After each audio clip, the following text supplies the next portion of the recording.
Did you know that there's something called political criminal nexus, where there exists a partnership between some members of the political elite and criminal networks, and they depend on each other?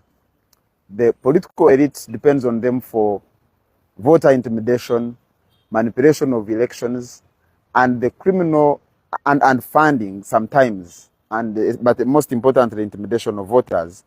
And the criminal networks depend on the political elite for protection, and it takes many forms. In some cases, you'll find it consists of people who are indulge in stealing state resources and money, and they get protection from the political elite. But also sometimes it takes the form of creation of militias and other criminal networks. The most prominent example is in Haiti, the Tonton Macoute, and which largely explains the current day criminal gangs that operate in Haiti. During the just concluded elections, there was heavy reliance on criminal networks to intimidate voters, especially in urban areas.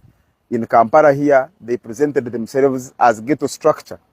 They were funded and protected by the state machinery.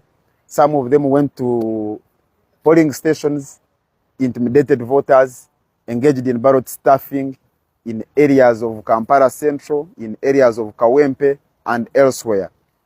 And I believe that it has a relationship with the upsurge in criminal activities that are taking place in the country. Because whenever criminal networks interact with the state establishment, the former gets emboldened because they first of all know that the members of the security establishment and the state institutions will accord them protection.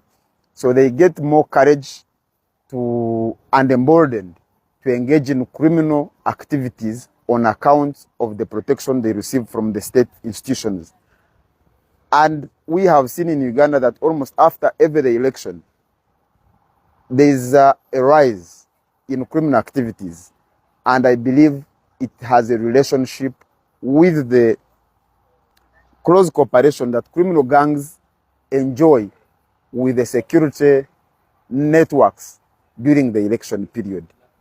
Therefore, while you complain about the deteriorating security situation in the country, especially in the urban centers, it is always important not to look at them in isolation of the cooperation that has existed between the criminal